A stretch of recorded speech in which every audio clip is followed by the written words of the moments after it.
What's up, everybody? This is Coach Reggie, and we're in week 5 of our Next Level Player of the Week program. And this week, we had some very, very impressive stats from these two gentlemen.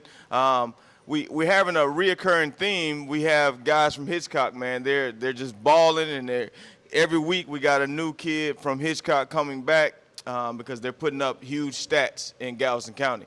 So I'm going to start off with our first guy. I'm going to let them introduce themselves and tell you guys what their stats were. My name is Caden Evans. I had 3 tackles, a pick 6, and another interception. My name is Malachi Gamble. I had 14 carries, 185 yards, and 4 touchdowns. So every Friday, Thursday, Friday, I start looking at stats, and I have a relationship with the coaches over at Dickinson, so I started looking at the stats over there, and I was like, man, who is this running back? I saw you had ripped off some big runs, and then several people contacted me about you, and they said you had 2 picks. One was a pick 6, one was nearly a pick 6, right? And you went out of bounds or something? I should have took it back to the crib. So you don't get that many opportunities, so. I'm going to have one next game. Okay. I like the confidence. So it's a pleasure having you guys here. You guys come with your tribe. The guys from Hitchcock, man, they come and they represent. They bring their people with them every week, which is good. That's what football is about. It's the ultimate team game. It's about, playing for each other. So your people are in the building. Both of you guys have people here supporting you. So I'm going to get into these line of questioning. Like I said, this is about you guys showing coaches outside of what you do on the football field, but what your personality is like off the field, right? So answer the questions. Think about what a coach would want to hear, from you, but be genuine about what the answers are, okay? All right, so first question for you guys. What age did you guys begin playing football? So you got the first question. I began playing the game of football at the age of 4. Whenever I first picked the football up, it felt natural. And I just love to do it. So going out there with my guys every day and going to go compete against other teams is just something I love to do. All right. Did you remember anything from 4 years old that, that's young playing, right? Is there anything that you remembered from that time that, any pictures you look back at and you had a football in your hand at 4 years old and you knew that this was going to be, your destiny? Growing up, it wasn't really a lot of football for me. It was really more baseball. Okay. So looking at my football pictures that I do have, it does feel pretty special to me that I'm able to add on to that now that I'm older and now that I'm playing for Hitchcock instead of Angleton. So. Okay, cool. And you got the same question. When did you begin playing? I started playing football at the age of 6. I started off with flag football, and that was a good start for me. It got me into football, got me confident to where I can do my best. And then at the age of 8, I started contact football, like tackle football, and then ever since then, I just fell in love with the game. I could feel like football becoming a part of me. Okay. Well, what team did you start your career off with? Flag football, I started off with the Texans, and then I'm pretty sure I stayed there like the whole time I played flag football. And then my first contact football, it was with the Dickinson Lions. And then we just moved from there, and then. Okay, so you've been in Dickinson for a while. Not really. We moved around, but we came back to Dickinson. Okay, and when you first started football, what little league organization did you start with? I was with the Angleton Wildcats. Angleton Wildcats? Okay. So I've said this previously in other shows that I started my football journey with the Hitchcock Red Raiders. That was very special to me because that was the first time that I played organized football. So I always remember that that's where the football passion was instilled in me was early back then. All right, so next question for you guys. how important is sports to you? Sports are very important to me. I'm a competitive person, so whenever I play sports, I can bring out that competitive side in me. So you feel me? Ooh, Okay. Bad question. Bad question. Sports is very important to me too. I'm also a competitive person, and I just like the feeling of competing, and like it's just a part of me. I grew up doing it, and I don't see myself not doing it. Okay, so keep the mic. So let's play devil's advocate. You guys know what that means? No, sir. All right. Basically, sports is important to you, but what happens if sports were not in your life? What would you be doing? If I didn't have sports in my life, I'd still find a way to to be successful in life and provide for the people I need to provide for. Sports is a big part of me, but it's not the only part of me. Okay. Same question for you. I put 100% effort into everything I do. So if I wouldn't have sports, I would find other passions like writing or art. Okay. You feel me? You're an artist? You can draw? Oh, okay. A little bit. Okay. Okay. I I thought. mostly write Okay. You write? You do poetry? books. Books? Yeah. Oh, I like that. I got some like that. papers. Okay, I like that. real. I wrote a book.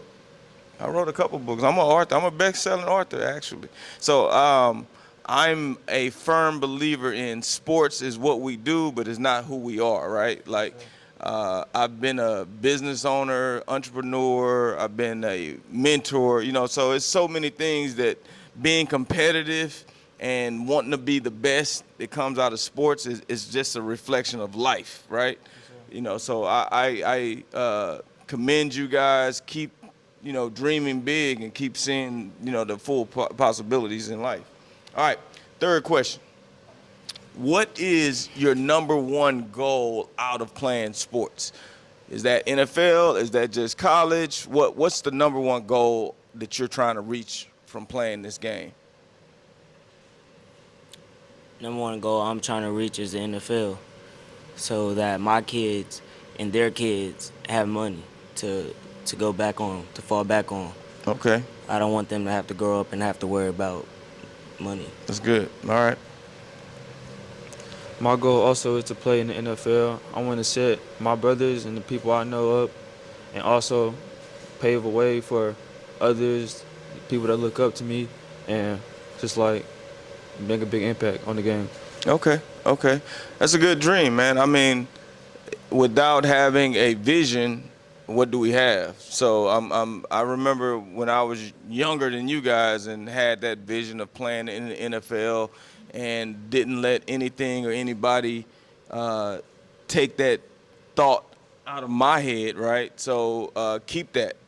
That's gonna motivate you every day because you guys do understand that you're not the only one with that same dream and vision. So every day you've got to work twice as hard as everybody else to make that dream a reality. But I know you guys can definitely do it, right? All right. Give me one word to describe you. Confident. I'm confident in everything I do. I feel like if you don't have confidence in what you're doing, then you shouldn't be doing it. I like it. One word to describe me, I'm very focused in whatever I do. I've been like I have done a lot of things, but I put my all 100% into everything I do. So one word to describe me is focused. Okay, so you keep the mic. You're focused. Do you have a girlfriend? No, sir. No, not yet. No, sir. So let's say you get a girlfriend. She likes how all these rushing yards and touchdowns you get, and she says, "Hey, let's go hang out," and it's during football. Are you hanging out or are you going to football practice? Going to football. Okay, all right. He says that now. We'll see. And you said you're confident. Are you cocky or are you confident? There's a difference. I'm confident. I'm confident because I know in practice, whenever I'm going over reps with my guys, that I'm trained and I know what I'm doing by the time we get into the game. So it's cocky is whenever you go into something, you're just talking, but you really can't back it up. I like I it. know I can back it up. I like it. Good answer. Very good answer. All right. So yeah, you guys are confident and you're focused and you're driven, but if a coach is watching this right now, what would he expect to get if he offered you a scholarship? What would that coach expect from you? A hard worker, somebody that's gonna come in and take responsibility for his actions, put his head down, get to work, and be a leader out on the field, and be a Okay. real team player. Okay. He'll expect somebody that's gonna put his blood, sweat, and tear into the game and never back down from nobody. Yeah, never back down from nobody and just like put my all into it. I Okay. put my all into this game and that's just what I do. Okay. Keep the mic. So whenever someone's sitting here, it's easy to say, what I would do until adversity hits, right? So let's say you have an offer. Both of you guys are first year, and you go to college, and with the transfer portal, schools are promising a lot, but not always delivering because a lot of high school guys are not being recruited like they were several years ago, right? They go in the portal, they pick out guys. So you go to school, and things don't work out the way that you envision it, because we all envision going to college and everything working out, right? Yes, sir. What happens when things are not looking your way? Are you going to just stick it out, figure out what you can do better, or are you going to try to figure something else out? I'll talk to the coach and see like is there a reason why things are not going as I plan? Is there something I'm doing wrong? Is there something like I need to fix? And I'll try to like stick it out and talk to him about it so we can build that bond, and create like a relationship, and see if I can provide some that he don't see in me. Okay. Same question for you. For a person like me, if I'm getting overlooked, it's just gonna have fuel to my fire. So if things are not working out, that means I'm doing something wrong or something's going on, and that means I just have to work 10 times harder. Okay. Because one thing that people can't deny is hard work. I like it, and that's facts. I was gonna make a post today. I was gonna say, like, things are not always gonna go the way you plan it, but as long as you're making plays, as long as you're out here outworking everybody, and as long as you're doing what you need to do, coaches can't deny that. Sometimes you have to take the power out of their control, and that's based on you going out making plays. They can't deny you, right? I mean, I had that same instance happen to me, and I just felt like, I know I'm one of the best players on this field. Why am I not getting what I deserve? And once you get on the field, you don't know looking back. You take what's yours. You know what I mean? So I love you guys' attitude about that. So I'm gonna ask you, once you're in college, what's your major? What are you guys looking to study when you get there? I plan to go over business because I think I wanna call my own shots, Okay. and I wanna be able to do something where I can make my own schedule and work on my own time Okay. and make my own money. So what kind of business do you think you would be in? Comedy, Comedy? comedy. Okay, okay. How about you? I also major in business, and basically for the same reasons. I want to call my shots. I want to like be a leader and pave the way. And lead. Okay. Are you guys good leaders? Yes, sir. You a good leader? Yes, sir. You a good leader? Yes, sir. Because in order to run a business, you have to be a leader, and you have to guide people in a direction, and they're going to follow you. So if you're not a good leader, it's going to be hard to run a business, because in order to grow, you have to bring other people along with you, and the right people. Or you guys, you start a business and things are going well, and your best friends may not be the same mindset as you. Do you part ways with those people, or do you still let them hang around in your business? That's tough. If their actions are hurting the business and I'm able to let them go and we don't have to like we could do it respectfully as grown men, then I feel like we could stay cool. We could still be friends. But I feel like we at that point we grown men. So if you doing your actions should not be taking over the business. You gotta put your pride down. Yeah. Yeah, I feel the same way. Like, relationships and business is like two different things. I'll talk to them, like, get them on the right track. But if they can't get on the right track and they keep playing, we gonna have to go out separate. We can still be cool, but we can't be like they can't be in the business inside the part of the business. I like that. You know why I like it? Because both of you both said that you want to make it to put your family in position down the road for generations. And you can't let anybody else take that dream away from you with foolishness. If you're not going to ruin your own life, why would you let somebody else do it? So I love those answers, but make sure that you're not just saying that. That's like law, right? Yes, sir. Don't let anybody else, and that goes for you guys going to college, right? You hanging with the wrong people. You're, even though they're your boys, at the end of the day, you got to do what's best for you and your family, and that's what your missions were, right? Yes, sir. Okay, so, you guys are living the dream. You're high school stars. What would you tell your younger self to put you in a better position, or even the position that you're in now? What would you tell your younger self?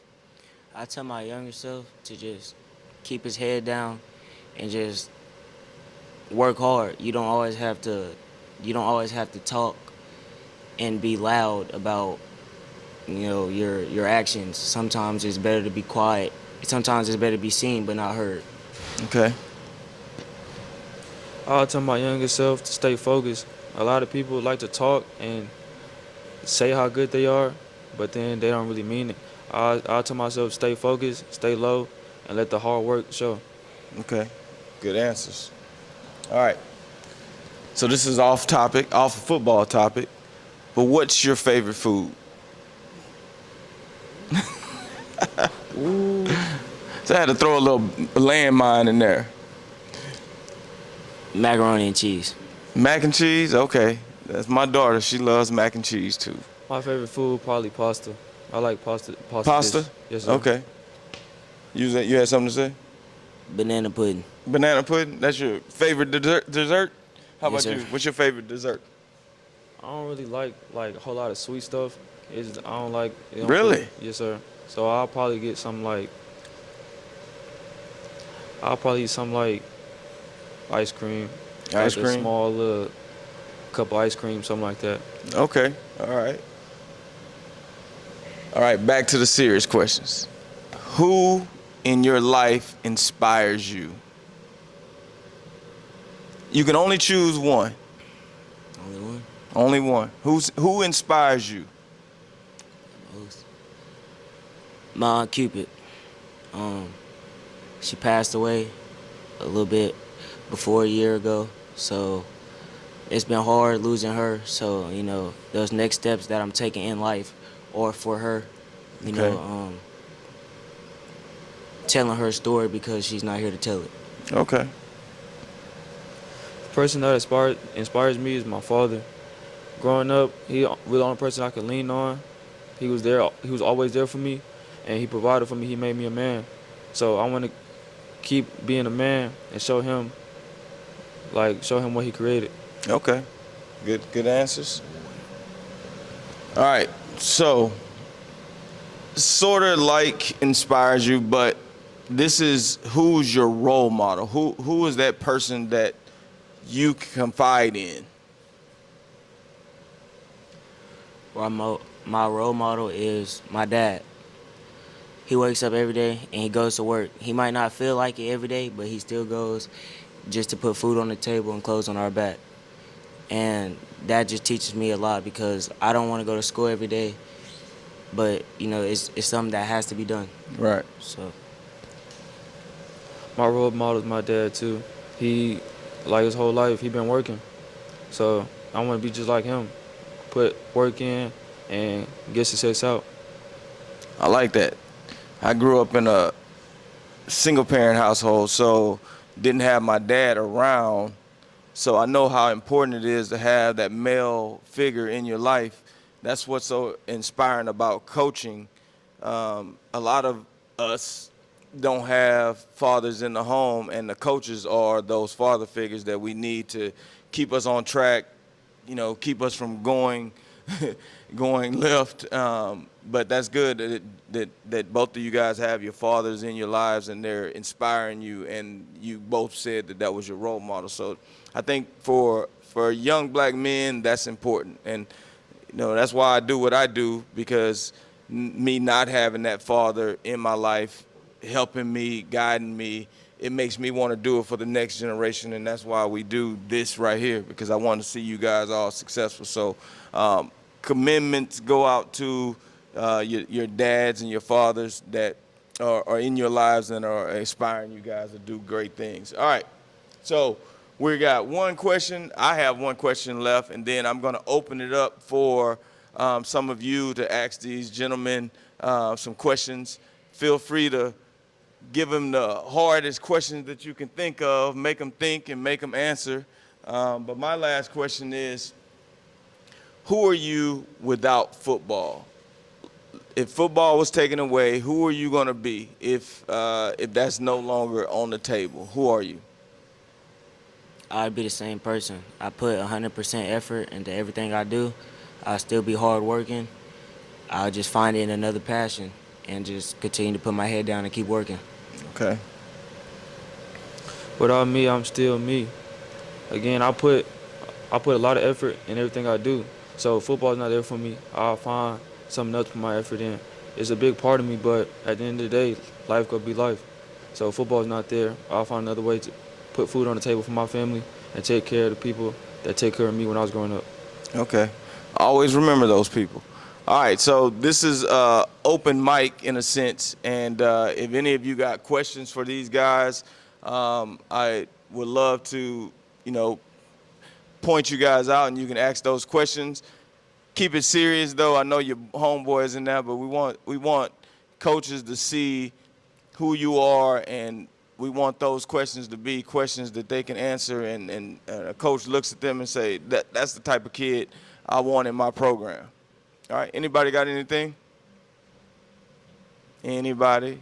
There's too many people in here not to have a question. We got one. Just being, I'm not sure what grade you in, but I know Caleb's senior. Being a senior or being, junior, whatever you are, being so late in your career in high school, how serious, how intense is every play, every game? Do that stuff go through your head like, this is my last game against this team, this is my last home game, this is my last regular season game? Do that chill go through your body? I pretty much had that mindset since the first day of off season of last year, that it was going to be my last everything. So in the summer and in practice, I put my all into it, because I know, I'm not going to get this opportunity again. It's my last year in high school, so I'm going to make the most of it. I've been having that mindset since beginning of high school. I know a lot of things don't last, and my coaches tell me that every day. It's here right now, but you can wake up tomorrow and it could be gone. You never know what's gonna happen the next day. So I take every day, not just the game, but practice too, as my last. Hey, that's the way you have to look at it, because we don't know what tomorrow brings, right? So I always remember my coaches telling me, play every play like it's your last, and that's exactly how I played. And unfortunately, it happened to me, right? I didn't get to just retire. I had to retire because of an injury that I couldn't come back from. So, but I always remember that my coaches said, play every play like it's your last play, and that's exactly how I played. Then you have no regrets. But if you leave it out if you don't leave everything out on the field, and you don't get to go back and play, how much regret are you gonna have your entire life? Because you're gonna like, damn, I cheated myself, right? All right, anybody else got anything? Good. So I'm gonna ask this one question. Have you guys played pickleball before? No, sir. No, have you? No, I never played pickleball. So who wins? You already got, so it's 4 people can play at one time. So you pick one person and then you pick one person. And so what we're gonna do with this, we're gonna do a tournament in November, next month. And all of our winners are gonna come back and we're gonna have a tournament, right? The tournament is to raise money for younger kids for Christmas. And in Christmas, when we do that, we want you guys to come back and we want you guys to shop with the little kids that you guys are gonna help pay for, not out of your pocket, but pay for them to shop for Christmas. So it's been this is our 5th year doing that Shop with the Jock program. 9 times out of 10 we bring college guys back, but this year we're gonna do a little different where we have our high school guys shop with the kids, and I think that changes your whole perspective on things, right? Because you don't know how much you influence other people. Like the little kids see you running for 4 touchdowns, guess who they inspired to be like? Or returning, touchdowns from interceptions. You're inspiring the next generation. So everything that you guys do, everything that you put out into the world, you got to think about it, because there's always somebody watching you who inspires to be the way that you are, right? Yes, sir. So always remember that when you're hanging out with your friends and you're doing your thing, always remember that somebody's watching, right? All right. So we'll see what you guys are going to do on this pickleball. We will be videoing it, so don't embarrass yourself. All right. Good job, guys.